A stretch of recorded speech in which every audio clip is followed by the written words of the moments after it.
super proud of our group as a whole.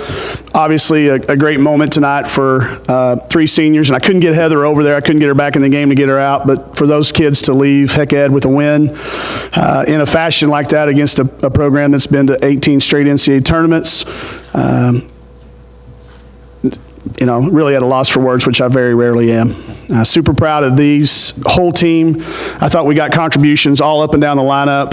When you look at the stat sheet, you see that obviously, but what you don't maybe see on the stat sheet is a Katie Collier who we asked to guard a guard tonight, and she did a great job doing that and allowed us to do what we needed to do to slow their defense. We knew we couldn't probably shut them down either, but we felt like we could slow them down, and then our offense would be good enough to be able to come out on top. Questions for Chantel? Kelsey, you've said before, you always want to give the fans who show up a show, give them a win. This is the last time they were going to come see you at Alaska Airlines Arena. How important was it to you to send them off right, to kind of give them something to remember?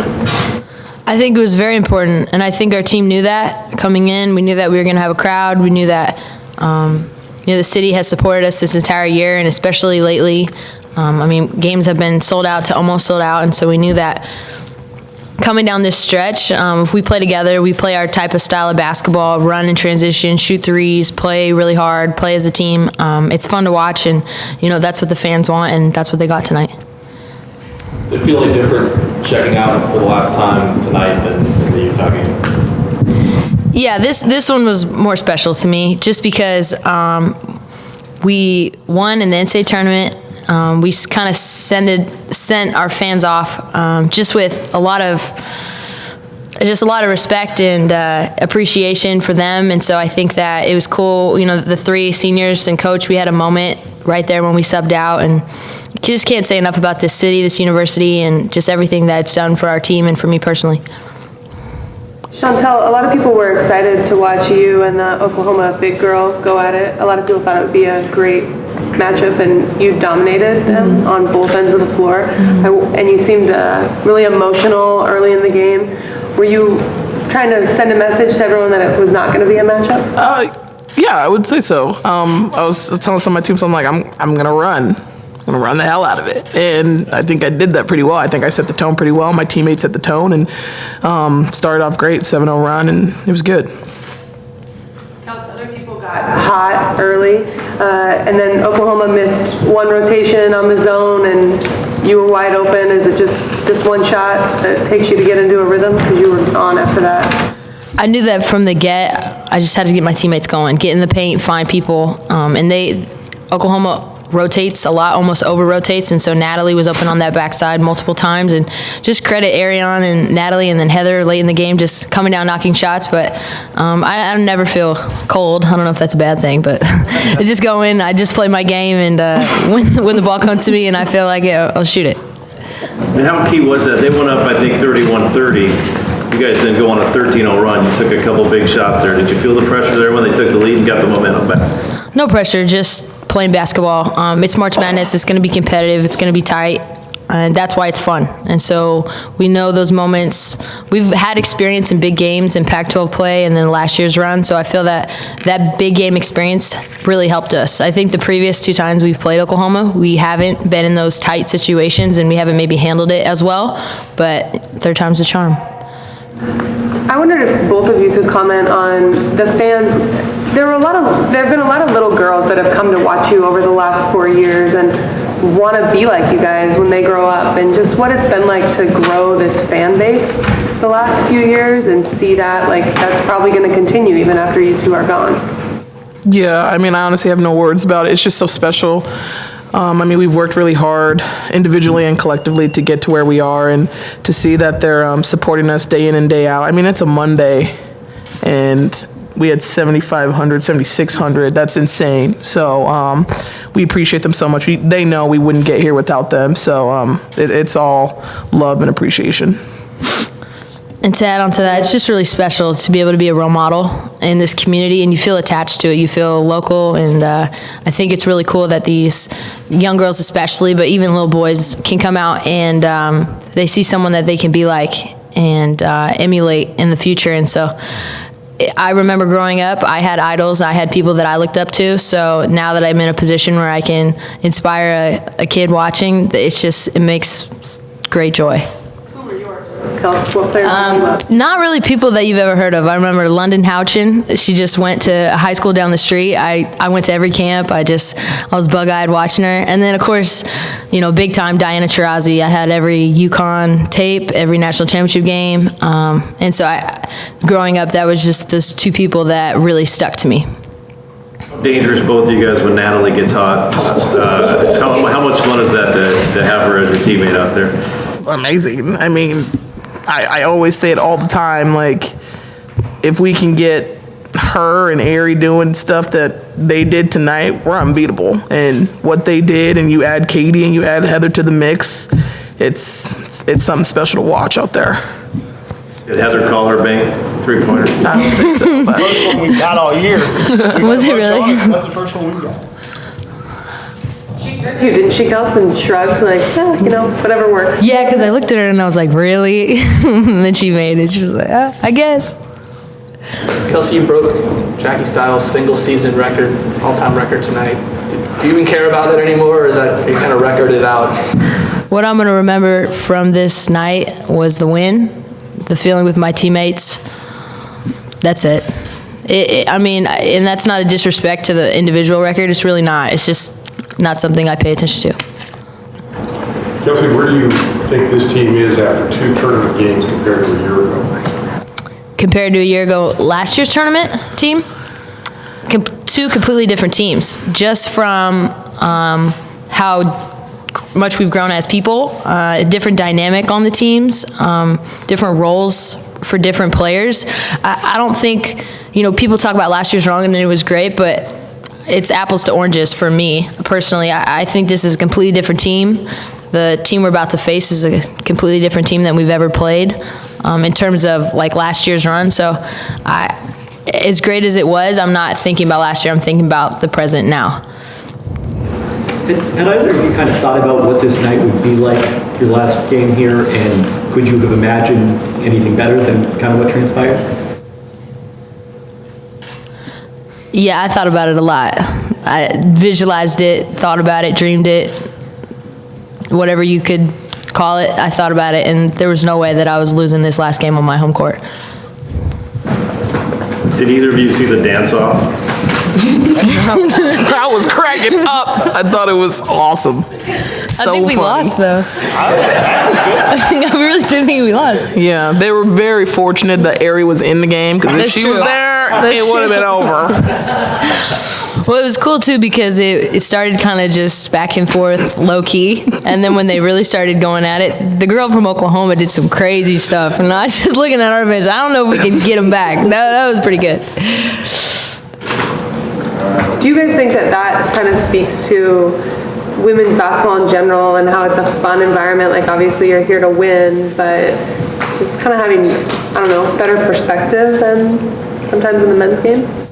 Yeah, I mean, it's fun. It also shows that just we respect each other. It's just like, it's no hard feelings out there. We're all out there. We're having fun, and we're playing against each other, but we're basically also playing together. So it's all for women's basketball in general. It's not just individual stuff. So it was fun to see that. That's great. It's try to grow the game and get people hooked on good basketball, and it's fun to watch. And tonight was fun to watch. I thought. I mean, I wasn't watching. I was playing, but it felt fun. All right. In the interest of time, we're going to run it over. All right, thank you. Thank you both very much. Yeah, I'll go eat. I know what's happening down there. Mike, are you diagramming a play? No, I'm drawing. It's not very good, but I'm doodling a little. I jotted a few circles down here, but that's what I do. All right, How much does that say about your team when you got down 31-30 and then they just no panic, nothing from this team, and they just bounced back and went on a run? It tells me that they do what we talk about all the time. I don't think they knew. I'll be honest with you, I didn't know. We don't look at the scoreboard to judge how we're playing, where we're at, until it's late in the game. And I had no idea that they had taken the lead. I thought we were getting great shots. They're an explosive offensive team.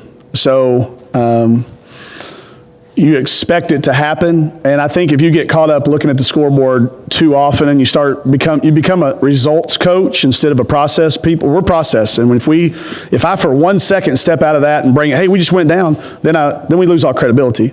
So I didn't notice. Obviously, they didn't notice either when they said that. But we're spurty. You can go on a 6-0, 9-0, and we can bounce right back. We've done it all year long, and it makes you, as a coach, happy to know that you've got that in you. Mike Ari had 13 in the first quarter. Just how critical was that, and them having to respect that and take maybe a little more attention off Kelsey?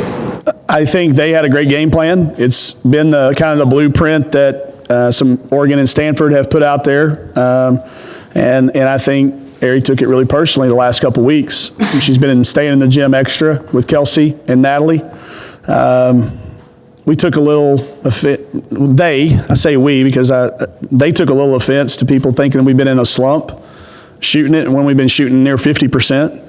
And I just told them, I said, that means we've raised our standards if people think 50% is a slump. But if you were at our shoot around the last couple of days, it looked like, have y'all seen that movie Pleasantville where every ball goes in? We had a few drills where it looked like every shot went in. We broke our pregame free throw record yesterday. Deja made her first half-court shot of her career today. It's been one of those types of days and types of weeks. And I don't really have an answer for you other than I think we're capable of it. If you give us those same 30 looks, I think there's going to be 18 makes. And it wouldn't surprise me if we made more than 20 sometime. What was the free throw record? We do a drill called Point Huskies. It's after our volleyball team. If you come to our volleyball team, they yell, Point Huskies. So we have a Point Huskies drill where you have to make a certain number of free throws as a group, shooting 2 and rotating. And for every multiple of 5, so you make 5, you get 1 point. You make 10, you get 3 points, and it escalates. Well, we shoot it in groups for 5 minutes on one end, and we flip-flop. And one group made 45 in a row.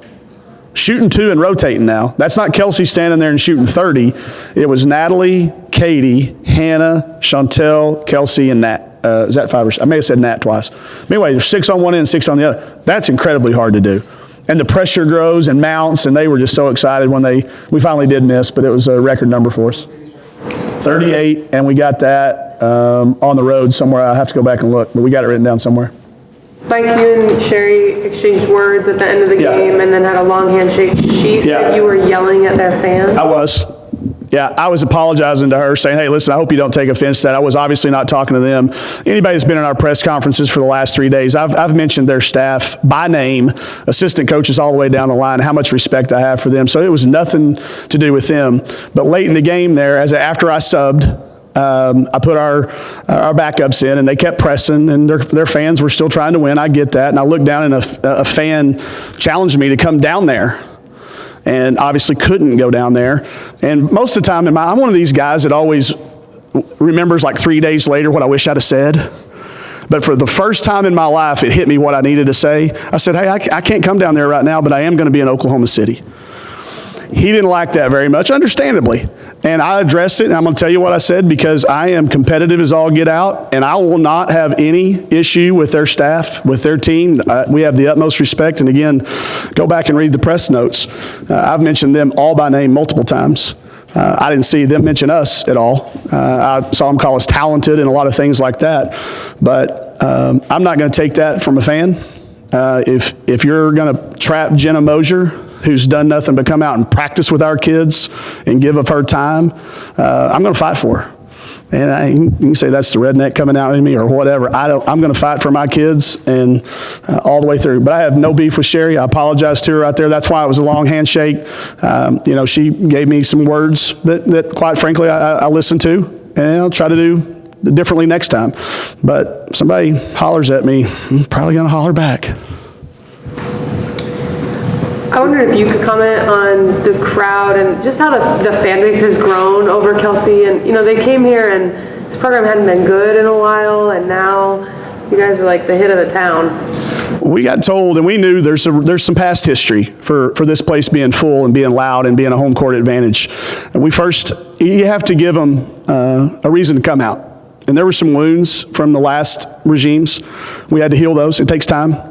You have to put a winning product on the floor and people that are fun to, that's fun to watch. Then you have to work at it. We've got a great marketing team in our office and also across campus. It became a priority. People just really responded. This group's hard to not like. It's hard to not like them. So it's great that we were able to have that moment there. And all I said to them was just listen to this place, listen to the cheers, and remember what it felt like as freshmen in here. And that's part of the legacy, I think, that they've got to remember when it comes time to remember back. Mike, was this as efficient as you guys have been this season? I'm going to guess so. We had a couple of games early in the year where we were 1.5 points per possession. So just looking at 108 points, I'm going to guess we had around 80 possessions. So I'm going to tell you, yes, but it's going to be really, really close. But against a quality opponent, no question. We only turned it over 7 times live ball. 2 of those are charges, one on Chantel, one on Kelsey. And then 3 of those are really late, under a minute. So we live ball turned over with our starters or our rotational group 4 times in a big game against a team that tries to turn you over. They played 5 different defenses, I think, that I saw. And they try to turn you over, and we didn't. So efficiency was obviously there, and we got good shots. What was that process like when you are pulling away in the fourth quarter? It's obvious you're going to win, and now you start thinking about how you're going to get the seniors out and the ovation and everything. It's rare that you get to do that this time of the year. I, again, had not been looking at the scoreboard. I knew we had a comfortable lead because of the way the fans were reacting and we were going. And when I saw it get under almost 3 minutes, I think, was about when we started.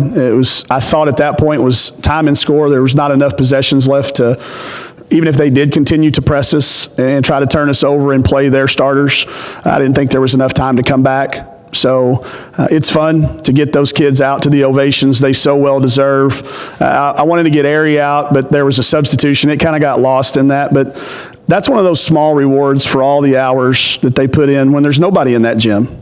You know, the amount of hours that those kids are in that place when it's dark and nobody's in there watching, they need that. And I wanted to make sure they all got it. Career high 11 assists, but not only that, I feel like she got like 31 points off of that too. They're off for 3. A bunch of them felt like threes, right? Yeah, I agree with you. Have you ever seen her that effective as a passer? I have seen her that effective, but we hadn't made the shots at the end of it. You know, I've said before that there are times when she would have had a double-double with assists if we would have made more shots. She makes the right read. And I said this last year in Kentucky, and you were sitting out there when I said I think she made 2 wrong decisions. She didn't make any wrong decision tonight, I don't think. Maybe she took it a half a dribble, too far on the one charge. We'll let her slide. But you're right. She made the right read. It was on target, on time, every time. And that's why I think the shots went in too, because we didn't have to change our shot. They were right in the pocket. Almost a perfect game. If she hadn't had that turnover on that charge, it'd have been a perfect game. Mike, barring a late comeback, you're going to have 5 Pac-12 teams in the Sweet 16. You guys have been championing it all year. I guess coming off of having 2 in the Final Four, what kind of validation, I guess, is that? I think a lot of people wanted to think that was a fluke. I heard that a lot during the offseason. It was a fluke year, blah, blah, blah.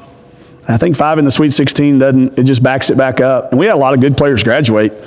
You know, everybody thought Oregon State was going to come back to the pack with their graduations and with Talia going pro and the people we lost. And I just think that our league has gotten so rugged. It prepares you for any type of thing that you can see. I also think it helps that we play on Friday, Sundays or Thursday, Saturdays. We're used to this play a game, rest a day, play a game. We're used to that. A lot of these other leagues play on difference. So that when you turn the page from non-conference to conference, you know it's going to be hard, but it's going to be worth it. And if you come out on the top end of that thing, you can play with anybody in the country. And I think that's what we proved. And I know from talking to some of the other teams that they've used that with their teams. If we can get out of this league and get in the tournament, not only do we have a chance we got a chance to win a couple games. And Oregon's win tonight, hey, it motivated me. I'm going to tell you, when I saw them win, I was like, I don't want to not go if Oregon's going to the Sweet 16. I had that thought. Are you kidding? And we're pulling for UCLA. This league, our kids pull for each other. They really, really do. They were texting me all night last night about the Arizona State game. They were so nervous. They were so happy that Arizona State almost knocked off South Carolina. So I don't know how the WNIT games went. Chris, did we win it? I think Colorado won at South Dakota, didn't they? State? Yeah, so, we're winning in lots of tournaments, and I'm just proud to be a part of the conference. Mike, do you have any early thoughts on Mississippi State? Have you seen them? I went down and watched them practice for 3 days last off season. Me and Vic are pretty good friends. I taught his son play guitar. I sat on Vic's couch when I was working for Blair. I spent more time with Vic because I was doing things, and I spent a lot of years on Vic's couch. So this off season, I always try to kind of pick somebody to go learn from. And I picked Mississippi State, and I was there for 3 days, and I'm not sure he's going to be real happy about that now. But we said, hey, we obviously, if we're playing, it's been a great year for us both. It'll be really a good time. I would tell you that I wouldn't be in coaching with a lot of people, but Vic's certainly one of them. So I've watched him a lot. Mike, Kelsey said that it was apples and oranges comparing this year after 2 games to last year. Would you agree? Yeah, because we had to get on a plane and fly 2,700 miles back, and we had to make that decision. Now my biggest decision is where we're going to eat dinner tonight, whether I'm going to take them to the airport or whether they're going to have to catch the tram. Our decisions are a lot easier to make being at home. I don't know that it's better or worse. It's just different. I do think our team has a sense of confidence that somebody mentioned it the other day that we walk with a little bit of a swagger. We didn't have that last year. That was you, Lindsay. That's a good observation. I don't think we had that swagger last year. I think it was joy and elation and excitement. There was a little bit of sense of relief in our locker room, I think, tonight. I'd be lying to you if I told you that there wasn't, that because of the expectations that, could we be one of those teams that could continue on? So I think those two things are different. And then the third thing I would say is I think with this group of senior leaders, I am worried about way less things than I was worried about this time last year. Do you think, Mike, that swagger comes partially from playing in the Pac-12 and knowing? No question. We've been tested. They know we've been tested, and there's nothing that we work on in practice. If y'all go in there and look on it, I don't know if ESPN put it on there, but we don't, I see a lot of these coaches that have 9 volumes of things written on the board. We had 1 thing written up there. And the league's had us ready. We made an all-star team again out of Oklahoma with Pac-12 players all the way up and down the lineup. And when our kids look at that, they go, that'd be a really good team, but, I think we'll be fine. So it is definitely because we have gone through the rigors of an 18-game and a tournament format against, I think, the deepest, best league in the country these last couple of years. Maybe not forever and ever, but for the last couple of years, I think we've earned that. All right. Thanks, everybody. Thanks, everybody.